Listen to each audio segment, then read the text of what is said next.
La nación de Gales es parte del Reino Unido y tiene un terreno un poquito menos de la mitad del terreno de nuestro país. Y es conocido en mucho por un avivamiento que hubo hace como a 115 años. Se llamó el Despertar de Gales de 1904. Y es un avivamiento interesante de estudiar y de ver. Yo estuve estudiándolo algún documental que hay en internet y, y inspira.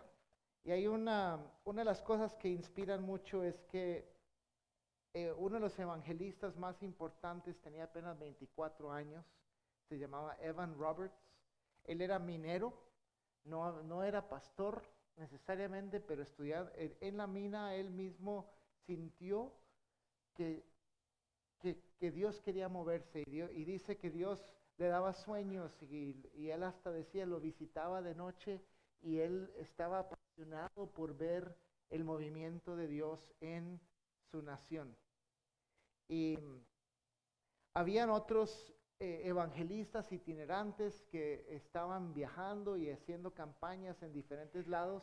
Y él asistió a una campaña en septiembre de 1904 y, y eso le inspiró. Y dice que uno de esos días, él regresando a la casa, él dijo, ¿sería posible que Dios salve a 100,000 almas aquí en Gales? Y esa era su pasión. Y Dios se movió en él tanto que dejó la mina y se fue a su pueblo de natal.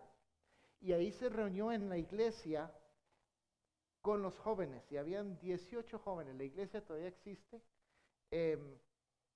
18 jóvenes y él se reunió con ellos un fin de semana a finales de octubre. De hecho, era 31 de octubre, el día que anotan como el comienzo del avivamiento en Gales. Me hace gracia la fecha. Y, y él, el Espíritu Santo se movía mucho en él y él daba palabras de conocimiento y cosas de ese estilo. Y él les dijo a estos 18 jóvenes, alístense para el bautismo del Espíritu Santo. Y adivine qué pasó. Casi nada. Eh, Nada extraordinario, pero mucho en el corazón de estos jóvenes que estaban allí. Y el Espíritu Santo empezó a actuar en ellos. Tanto que para una semana más tarde, la iglesia estaba llena de los papás y los otros jóvenes, porque los papás veían que sus muchachos estaban cambiando tanto que querían saber qué era lo que estaba pasando. Y al cabo de 2 semanas ya se había llenado esta iglesia de 800 personas. Así se encendió el fuego rapidísimo. Y la iglesia se llama Moriah Chapel. Y la gente empezaba a buscar a Dios. Y dicen los biógrafos que ellos veían a la gente arrepentirse de sus pecados y estaban buscando entrar a las iglesias para poder. Era un avivamiento de santidad y buscando a Dios de una manera muy pura. Ya para mediados de octubre, Evan Roberts empezó a viajar a otros pueblos, otros pastores estaban invitándolo, querían que no se quedara solamente en la ciudad de bueno, ni puedo decir cómo se llaman las ciudades, el pueblito donde estaba él. Y entonces los pueblos de a la par empezaron a solicitar que vinieran y en diciembre se convirtieron 800 personas en el pueblo de Ferndale. Y después se movió a otro pueblo cercano, Taylorstown, 200 salvos. Y a otro pueblo, Morristown, 1,300 salvos. Y para cuestión de 6 semanas, toda la parte sur de Gales estaba infectada del avivamiento de Dios. No sé qué palabra, contagiada de una manera positiva con la santidad de Dios. Y de, de uno de los eventos en julio, esto ya muchos meses después, pero darnos una idea de cómo serían las campañas en el campo.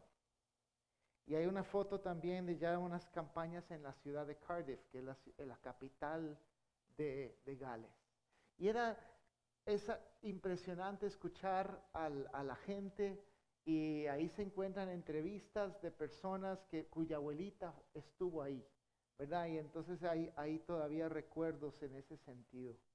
Em, en ese diciembre, las ventas de Biblias por sociedades bíblicas multiplicaron con respecto a diciembre del año anterior.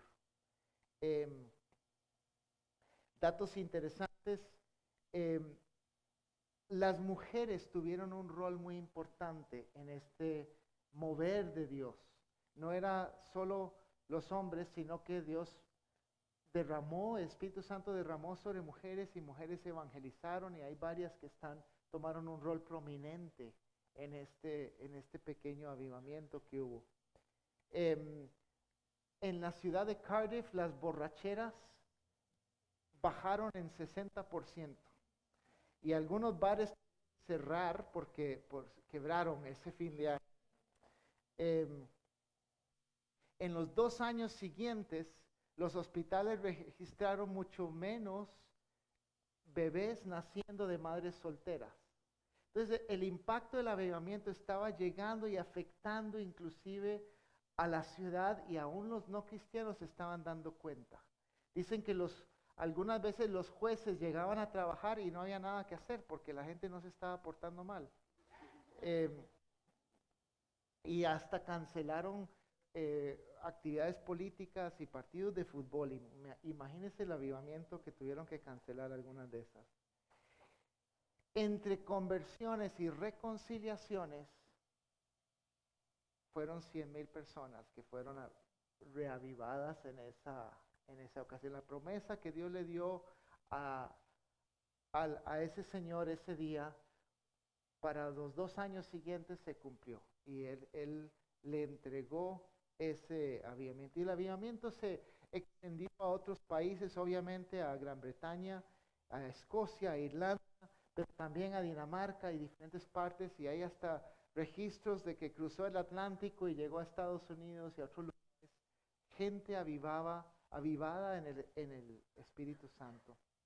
Y es bonito escuchar estas historias, y en realidad la actitud de oración nuestra debe ser similar a la de David.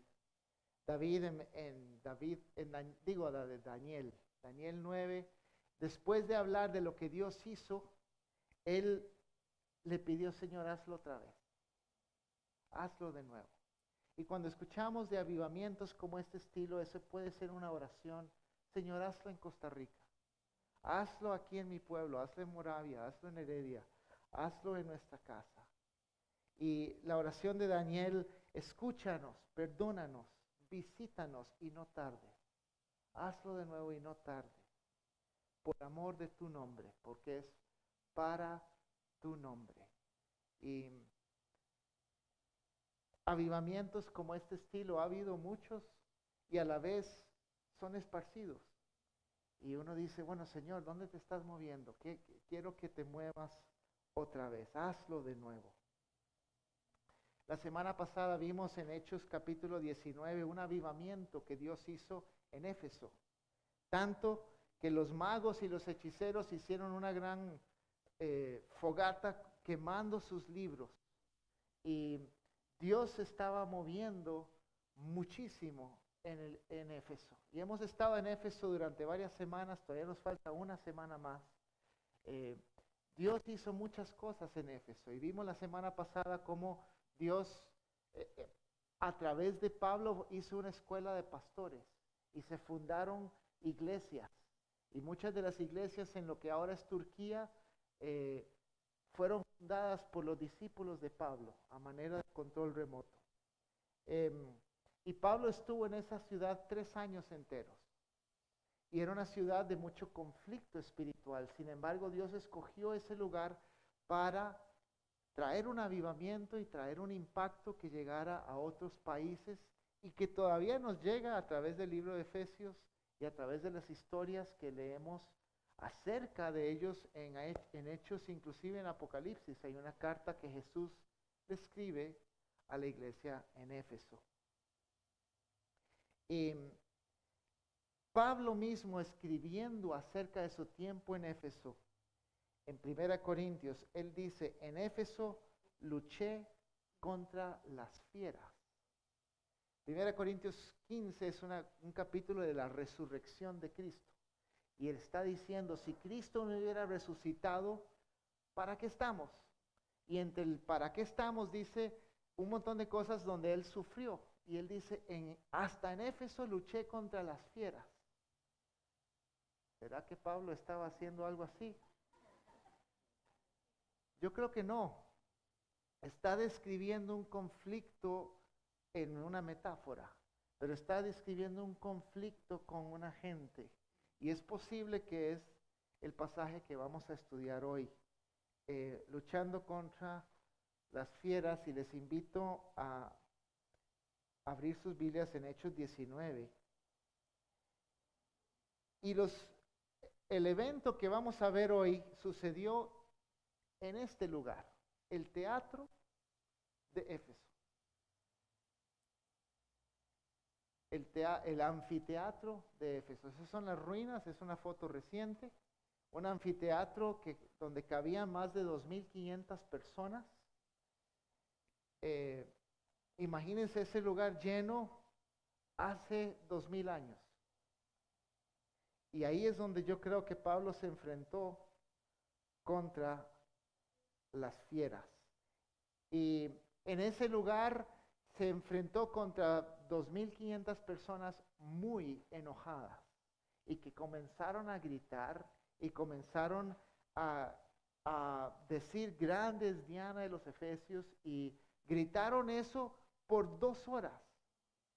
¿Cuánto tiempo llevamos en esta reunión? 1 hora y 10. Y no hemos estado gritando todos. Imagínense, 2 horas enteras diciendo: grandes Diana de los Efesios, ¿verdad? La gente estaba turbada, estaba moviéndose de una manera muy fuerte. Yo me imagino la gente con puños levantados, estaban enojados. Y dicen los psicólogos, hay psicología de masas, que a veces las masas hacen cosas que ninguna de las personas presentes harían, pero cuando están juntas hacen cosas. Y yo me imagino que era un ambiente volátil, que si agarraban piedras apedreaban a alguien, o golpeaban a alguien, o hacían algo. Inclusive los mismos de la ciudad son los que detienen el evento que vamos a leer aquí en Hechos 19:21. Entonces, los versículos antes es cuando hacen la quema de los libros de magia, y Dios se está moviendo. Y así como el avivamiento en Gales, a la gente y los policías no encontraban a quién arrestar, y los jueces no tenían a quién enjuiciar, algo similar sucedió en Éfeso, y ese es el contexto de lo que estamos leyendo. En el versículo 21 de Hechos 19 dice: después de todos estos sucesos, Pablo tomó la determinación de ir a Jerusalén, pasando por Macedonia y Acaya. Y él decía: después de estar allí, tengo que visitar Roma. Lo vimos la semana pasada, Pablo tenía el propósito de ir a Roma. Él había sido encomendado por Jesús mismo, camino a Damasco, hacía muchos años, de presentar el evangelio a los gentiles, y el imperio romano era ir a la capital del imperio, presentar el evangelio allí. Versículo 22, entonces envió a Macedonia a 2 de sus estudiantes, Timoteo y Erasto, mientras él se quedaba por algún tiempo en la provincia de Asia. Por aquellos días se produjo un gran disturbio a propósito del camino. Aquí otra vez, lo vimos la semana pasada, Pablo tenía a sus discípulos y los mandaba a iglesias. Y él tenía este movimiento que se llama el camino, la iglesia, y él estaba pastoreando allí. algo que podemos aprender de Pablo en esto es que no hay edad de retiro para los ministros cristianos, ¿verdad? No hay una edad de jubilación. Un ministro cristiano sigue dando hasta que el Señor se lo lleve. Y le digo a mis papás, ¿verdad? Que sí, no hay edad de retiro. Y ellos, ¿verdad? Pablo sabía que aquí no había que detenerse. Aunque ya había tenido buen éxito en Éfeso, había que continuar y él quería llegar a Roma y Dios toma la iniciativa. Nosotros tenemos que ser personas que tomamos la iniciativa de seguir evangelizando, no dejarnos, aunque tengamos algún éxito en algún momento, no dejarnos. Ahora sí, el disturbio, versículo 24. Un platero llamado Demetrio, que hacía figuras en plata del templo de Artemisa, proporcionaba a los artesanos no poca ganancia. Los reunió con otros obreros del ramo y les dijo: compañeros, ustedes saben que obtenemos nuestros buenos ingresos de este oficio. Les consta además que el tal Pablo ha logrado persuadir a mucha gente, no solo en Éfeso, sino en casi toda la provincia de Asia, y sostiene que no son dioses los que se hacen con las manos. Ahora bien, bueno, ellos hacían figuras de plata de la diosa Artemisa. Ahí tengo una idea de cómo sería la diosa de esa zona. Ellos hacían figuras de plata y con eso ganaban y bastante. Y dicen los historiadores que al templo de Diana había una festividad anual y ahí llegaba gente de muchos lugares y compraban y probablemente esto se estaba dando después de una temporada muy mala de venta de sus ídolos y entonces Demetrio arma este disturbio. Versículo 27. Él dice: ahora bien, no solo hay peligro de que se desprestigie nuestro oficio, sino también de que el templo de la gran diosa Artemisa sea menospreciado, y que la diosa misma, a quien adoran toda la provincia de Asia y el mundo entero, sea despojada de su divina majestad. Al oír esto, se enfurecieron y comenzaron a gritar: grandes Artemisa de los efesios. Enseguida toda la ciudad se alborotó. La turba en masa se precipitó en el teatro, arrasando a Gallo y a Aristarco, compañeros de viaje de Pablo, que eran de Macedonia. Entonces este lugar se llenó de gente. Y el pobre Aristarco y Gallo ahí estaban en el epicentro de este teatro. Y ustedes se imaginan el terror que habrán tenido ahí. Versículo 30. Pablo quiso presentarse ante la multitud, pero los discípulos no se lo permitieron. Incluso algunas autoridades de la provincia, que eran amigos de Pablo, le enviaron un recado, rogándole que no se arriesgara a entrar en el teatro. Había confusión en la asamblea, cada uno gritando una cosa distinta y la mayoría ni siquiera sabía para qué se habían reunido. Toda la ciudad dice: hay ruido en el teatro, vamos a ver, y empiezan a gritar: ¿para qué estamos aquí? Los plateros empezaron una alboroto y todo el mundo llegó, pero algunos ni siquiera sabían. Y vean lo que pasa: los judíos empujaron a un tal Alejandro hacia adelante y algunos de entre la multitud lo sacaron para que tomara la palabra. Él agitó la mano para pedir silencio y presentar su defensa ante el pueblo. Pero cuando se dieron cuenta que era judío, todos se pusieron a gritar al unísono como por 2 horas: grandes Artemisa de los Efesios, grandes Artemisa de los Efesios. 2 horas. Ahora, ¿quién era este Alejandro? No era de la iglesia, era un judío probablemente de la sinagoga. Si se acuerdan, los judíos querían separarse de los cristianos. Aunque ambos ninguno de los dos adoraba a los ídolos romanos, pero ellos querían decir, nosotros no somos como ellos. Y entonces este Alejandro probablemente estaba ahí tratando de decir, es Pablo, pero nosotros somos de la sinagoga de a la par y nosotros no tenemos problema con esto. Pero para la gran multitud en este teatro, usted no adora a Artemisa, usted grande es Artemisa de los Efesios.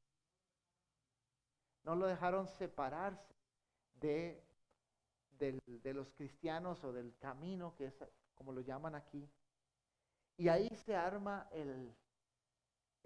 imagínense 2.500 personas gritando en una ciudad de ese tiempo. Se tenía que haber escuchado de lejos, a los kilómetros de ahí. Se escuchaba el grito de la ciudad, proclamando alabanza a Artemisa, la diosa de los Efesios. El templo de Artemisa es una de las 7 maravillas del mundo antiguo, ya no existe, son ruinas, pero aquí hay una versión artística de lo que tal vez parecía, y era un templo maravilloso.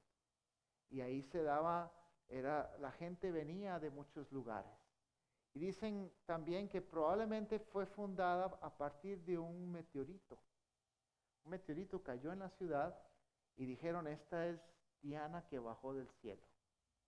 Y de hecho aquí ahorita van a hacer referencia a eso. Entonces tal vez el meteorito tenía una forma, no sé, que alguien la vio como Diana, convirtieron en el lugar de culto acá. Versículo 25. Después de 2 horas de estar gritando, el secretario del consejo municipal logró calmar la multitud y dijo, ciudadanos de Éfeso, ¿acaso no sabe todo el mundo que la ciudad de Éfeso es guardiana del templo de la gran Artemisa y de su estatua bajada del cielo? Entonces tal vez el meteorito es lo que están haciendo. Y entonces el secretario del consejo, algún líder gubernamental en la ciudad, es el que por fin logra calmar a todos los que estaban ahí. Y él básicamente, ahorita vamos a ver, pero dice que lo que están haciendo es indecoroso, injustificado e innecesario. ¿Ok? Indecoroso, versículo 36. Ya que estos hechos son innegables, es preciso que ustedes se calmen y no hagan nada precipitadamente. Estaba preocupado, yo me imagino, como líder de la ciudad, de que de repente iban a empezar a destruir cosas, o matar gente, o robarse cosas, quién sabe, ¿verdad? No hagan nada precipitadamente. Segundo, injustificado, dice, ustedes han traído a estos hombres, aunque ellos no han cometido ningún sacrilegio ni han blasfemado en contra de nuestra diosa. Así que si Demetrio y sus compañeros de oficio tienen alguna queja contra alguien, para eso hay tribunales y gobernadores. Vayan y presenten allí sus acusaciones unos contra otros. Y si no, un salacuartazo, ¿verdad? Dice, ellos no han hecho nada en contra de Diana, lo único que han hecho es bajar los ingresos de venta, pero eso no es ilegal, es lo que estaba diciendo, seamos legales, es injustificado lo que están haciendo. Y por último dice, es innecesario, versículo 39, si tienen alguna otra demanda, que se haga en legítima asamblea. Tal y como están las cosas, con los sucesos de hoy, corremos el riesgo de que nos acusen de causar disturbios. ¿Qué razón podríamos dar de este alboroto si no hay ninguna? Y dicho esto, despidió la asamblea. Y versículo 1 del capítulo 20, cuando cesó el alboroto, Pablo mandó a llamar a los discípulos y después de animarlos, se despidió y salió rumbo a Macedonia. Entonces, encargado de la ciudad probablemente estaba preocupado.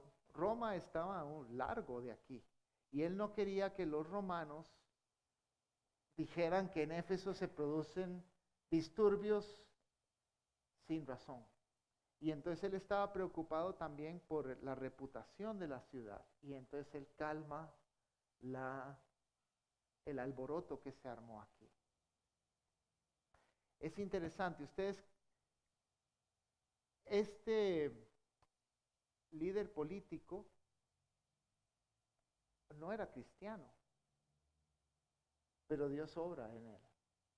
Y Dios calma pero Pablo dice, ya es hora de salir de Éfeso.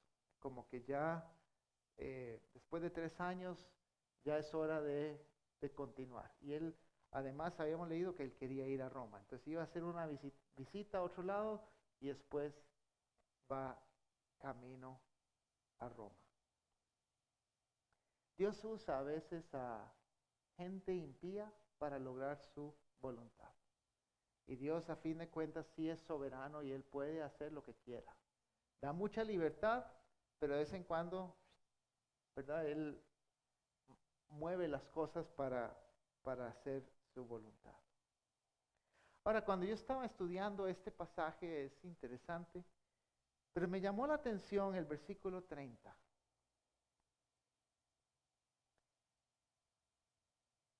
Pablo quiso presentarse ante la multitud, pero los discípulos no se lo permitieron. Y la pregunta es, ¿el apóstol se sujetó a sus discípulos? Así es.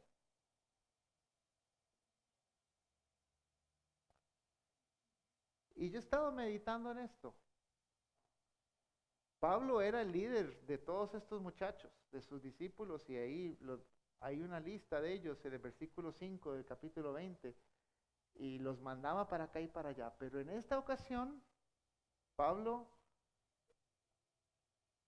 quiso ir al templo.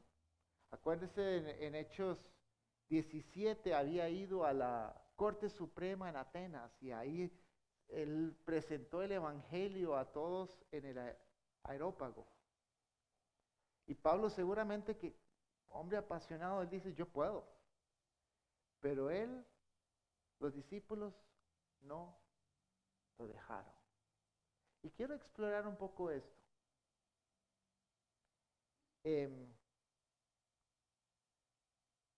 Y ahí dice en el 31, algunas autoridades también, no solo sus discípulos, pero también hay unas autoridades que eran amigos de Pablo, le mandaron un recado: Pablo, ni se te ocurra ir al anfiteatro ahorita.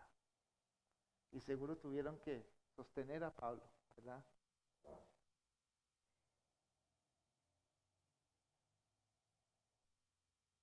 Estoy pensando es acerca de la sujeción mutua.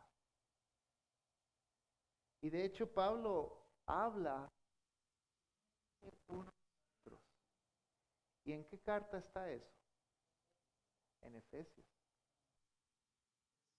¿Verdad? Y algo quiero explorar acerca de esa sujeción mutua. Aunque él era el líder, pero hay un momento, y hay momentos donde inclusive los líderes se equivocan o no están escuchando o tienen pasión por ir a meterse con las fieras o algo, y Dios, en el reino de Dios, Dios pone sujeción mutua, sujeción unos por otros.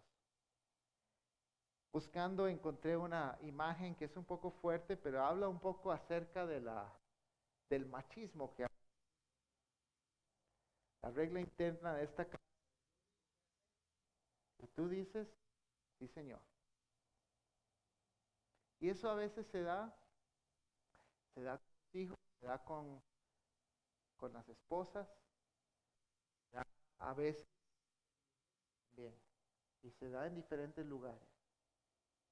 Y quería abrir un poquito la conversación con ustedes y ver qué opinan de la sujeción mutua. Bueno, tal vez valdría la pena leer el pasaje de la sujeción mutua. En Efesios 5, en la carta de los Efesios, Pablo Efesios 5 del 15 al 20, Pablo dice, así que tengan cuidado de su manera de vivir. Pablo escribiéndole a los de Éfeso. No vivan como los necios, sino como sabios,